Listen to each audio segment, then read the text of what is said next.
Let's talk about transmissions. Automatic ട്രാൻസ്മിഷനിൽ തന്നെ പലതരം വെറൈറ്റീസ് ഓഫ് ട്രാൻസ്മിഷൻസ് ഇപ്പോൾ അവൈലബിൾ ആണ്. ഒരു വണ്ടിയിൽ തന്നെ ഡിഫറെൻറ്റ് വേരിയൻസിൽ CVT, AMT, IMT, DCT, പിന്നെ traditional torque converter, automatic gear box, ഇതെല്ലാം ഒറ്റ വണ്ടിയിൽ തന്നെ ഏത് ചൂസ് ചെയ്യണമെന്ന് നമുക്ക് അറിയണ്ടാവില്ല. കാരണം ഒരെണ്ണത്തിനേക്കാളും വില കൂടുതൽ, സവിശേഷത കൂടുതൽ, എല്ലാം ഓട്ടോമാറ്റിക് ആണ്. എന്താണ് അതിൻ്റെ ശരിക്കുള്ള ഡിഫറൻസ് നമുക്ക് നോക്കിയാലോ. ആദ്യം തന്നെ AMT ഗിയർ ബോക്സ് എന്താണെന്ന് നോക്കാം. കാരണം ഏറ്റവും ചീപ്പറായിട്ടും ഏറ്റവും കോംപ്ലിക്കേഷൻസ് കുറവായിട്ടും മാനുവൽ ഗിയർ ബോക്സ് ആയിട്ട് ഏറ്റവും സാമ്യമുള്ളതാണ് AMT ഗിയർ ബോക്സ്. ആക്ച്വേറ്റേഴ്സും സെൻസേഴ്സും വെച്ചിട്ട് നമ്മൾ മാനുവലായിട്ട് ഗിയർ മാറുന്ന ആ ഫംഗ്ഷനും ക്ലച്ച് ചവിട്ടുന്ന ഫംഗ്ഷനും ഓട്ടോമേറ്റഡ് ആക്കിയിരിക്കുന്നു. Underneath it's exactly manual gear box. അതുകൊണ്ട് തന്നെ ചീപ്പറാണ്, പക്ഷേ ഭയങ്കര സ്ലഗ്ഗിഷ് ആണ്. ഗിയർ ഷിഫ്റ്റ്സ് എല്ലാം പ്രീ പ്രോഗ്രാംഡ് ആണ്. അതുകൊണ്ട് ഇത്ര RPM അൺപ്ലാൻഡ് ഗിയർ ഷിഫ്റ്റ് ഒക്കെ നടക്കാം. നമുക്ക് ഓവർടേക്ക് ചെയ്തുകൊണ്ടിരിക്കുന്നതിൻ്റെ ഇടയ്ക്കൊക്കെ അൺപ്ലാൻഡ് അപ്പ് ഷിഫ്റ്റ് നടന്നേക്കാം. അത് നമുക്ക് അൺകംഫർട്ടബിൾ ആയി മാറാം.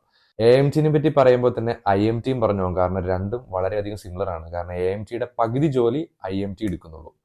ക്ലച്ച് ഇല്ല എന്നുള്ളൊരു വ്യത്യാസം മാത്രമാണോ മാനുവൽ ട്രാൻസ്മിഷനായിട്ട് IMTക്കുള്ളൂ. CVTക്ക് അതൊരു ഗിയർ ഷിഫ്റ്റ്സ് നമുക്ക് ഫീൽ ചെയ്യില്ല. കാരണം അതിൻ്റെ ഉള്ളിൽ ഗിയേഴ്സ് ഇല്ല. ഒരു ഇൻഫിനിറ്റ് ഗിയർ റേഷ്യോ ആണ് അതിൽ. കാരണം ഗിയേഴ്സിലല്ല പ്രവർത്തിക്കുന്ന ഒരു പുള്ളി ബെൽറ്റ് സിസ്റ്റമാണ്. അത് എക്സ്പാൻഡ് ചെയ്യും, കോൺട്രാക്ട് ചെയ്യും according to the speed, throttle response and load. ECU control ചെയ്തിട്ടാണ് പുള്ളി സിസ്റ്റം വർക്ക് ചെയ്യുന്നത്.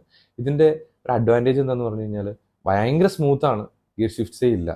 അത്യാവശ്യം മൈലേജ് ഉള്ള ഒരു ഓട്ടോമാറ്റിക് ട്രാൻസ്മിഷനാണ്. പക്ഷേ ഒരു ഒപ്റ്റിമൽ റേഞ്ചിലേക്ക് വരുമ്പോഴാണ് പവർ പുട്ട് ഡൗൺ ചെയ്യുള്ളൂ. അതുവരെ എരച്ച് നിൽക്കുന്ന പോലെ നമുക്ക് ഫീൽ ചെയ്യും. പെട്ടെന്ന് ചവിട്ടി ഫ്ലോർ ചെയ്ത് പോകുമ്പോൾ നമുക്ക് ആ പവർ കിട്ടുന്നില്ല എന്നുള്ളൊരു തോന്നലുണ്ടാവും.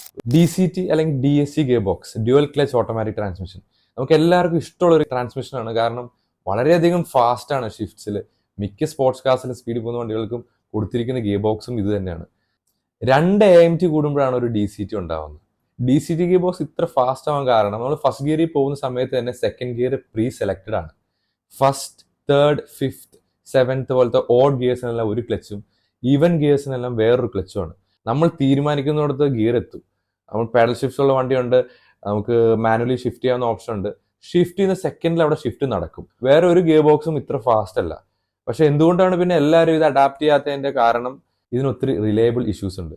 ഹീറ്റിംഗ് ഇഷ്യൂസും റിലയബിൾ ഇഷ്യൂസും കാരണം പേര് കേട്ടൊരു ഗിയർ ബോക്സ് ആണ് DCT അല്ലെങ്കിൽ DSC ഗിയർ ബോക്സ്. ലോകത്തെ ഏറ്റവും നല്ല ഗിയർ ബോക്സ് എന്ന് വിശേഷിക്കപ്പെടുന്ന പോഷയുടെ PDK ഗിയർ ബോക്സ് ഒരു ഡ്യുവൽ ക്ലച്ച് ഗിയർ ബോക്സ് ആണ്. ഇനിയാണ് the OG automatic torque converter gear box. ശരിക്കും ഇതാണ് ഓട്ടോമാറ്റിക് ഗിയർ ബോക്സ് എന്ന് പറഞ്ഞ് അറിയപ്പെട്ടുകൊണ്ടിരുന്ന, പണ്ട് മുതലേ വണ്ടികളിൽ വന്നുകൊണ്ടിരുന്ന ഗിയർ ബോക്സ്. ഹെവി ഡ്യൂട്ടി വണ്ടികളിലും വലിയ SUVസിലും എക്കാലത്തും വന്നുകൊണ്ടിരുന്നത് ഇത് തന്നെയാണ്.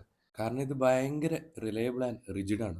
ടോർക്ക് കൺവേർട്ടർ ഗിയർ ബോക്സിന്റെ ഫംഗ്ഷൻ ആദ്യം നമ്മൾ പറഞ്ഞ ഗിയർ ബോക്സിനേക്കാളൊക്കെ വ്യത്യസ്തമാണ്. ഗിയർ ബോക്സ് ഇരിക്കുന്നത് തന്നെ ഒരു പ്ലാനറ്റോറി സിസ്റ്റത്തിലാണ്. സൺ ഗിയർ നടുക്കുണ്ടാവും, അതിൻ്റെ മേളിൽ പ്ലാനറ്റോറി ഗിയേഴ്സ്, അതിൻ്റെ മേളിൽ റിംഗ് ഗിയർ. ടോർക്ക് കൺവേർട്ടർ സിസ്റ്റമാണ് ഓഫ് റോഡ് പോകുന്ന വണ്ടികൾക്കും ട്രക്സിലും നമുക്ക് പരിചയമുള്ള എല്ലാ ഓട്ടോമാറ്റിക് കാർസിലും ഒരു റേഞ്ച് കഴിഞ്ഞാലുള്ളത്. ഈവൻ DSC ഗിയർ ബോക്സ് ഉപയോഗിച്ചുകൊണ്ടിരുന്ന സ്പോർട്സ് കാർസ് പോലും ടോർക്ക് കൺവേർട്ടറിലേക്ക് മാറുന്ന ഒരു ഘട്ടമാണ്. കാരണം ദിസ് ഈസ് മോർ റിലയബിൾ. പക്ഷേ DSCയുടെ അത്ര ഫാസ്റ്റർ അല്ല എന്നാണ് പൊതുവെ ഉള്ള ടോർക്ക് കൺവേർട്ടറിനെ പറ്റിയുള്ള അഭിപ്രായം. പക്ഷേ ഇപ്പോൾ ഇറങ്ങുന്ന BMWയുടെ ഒക്കെ ZF ഗിയർ ബോക്സ് ഒക്കെ ഭയങ്കരധികം ഫാസ്റ്ററാണ്. പിന്നെ നമുക്ക് എഞ്ചിനൊക്കെ ട്യൂൺ ചെയ്ത് അബ്യൂസ് ചെയ്യാനും നമുക്ക് പുഷ് ചെയ്യാനും പറ്റും ടോർക്ക് കൺവേർട്ടറിൽ. നമുക്ക് DSCയിൽ വെച്ചൊരു പരിധിയുണ്ട്. അതിൻ്റെ ഗ്രേറ്റ് എക്സാമ്പിളാണ് പോളോ 1 ലിറ്റർ TSI. 1.2 വന്ന DSC വാസ് അമേസിങ്. പക്ഷേ റിലയബിലിറ്റി ഇഷ്യൂസ്, അത് പോയി കഴിഞ്ഞാൽ ഭയങ്കര എക്സ്പെൻസീവ് ആണത് ശരിയാക്കാൻ. അത് കാരണം 1 ലിറ്ററിൽ വന്ന ടോർക്ക് കൺവേർട്ടർ വന്നപ്പോൾ നമ്മൾ ചിന്തിച്ചു ഇത് സ്ലോ ആയിരിക്കും. കാരണം നമ്മൾ കണ്ടുള്ള ടോർക്ക് കൺവേർട്ടേഴ്സ് ഇന്നോയിലും ഫോർച്യൂണറിലൊക്കെ കണ്ടിട്ടുള്ളത് ഭയങ്കര അധികം സ്ലോ ആണ്. പക്ഷേ ടോർക്ക് കൺവേർട്ടർ അങ്ങനെയല്ല, ഇങ്ങനെയും ചെയ്യാൻ പറ്റുമെന്ന് ഇവർ തെളിയിച്ചു.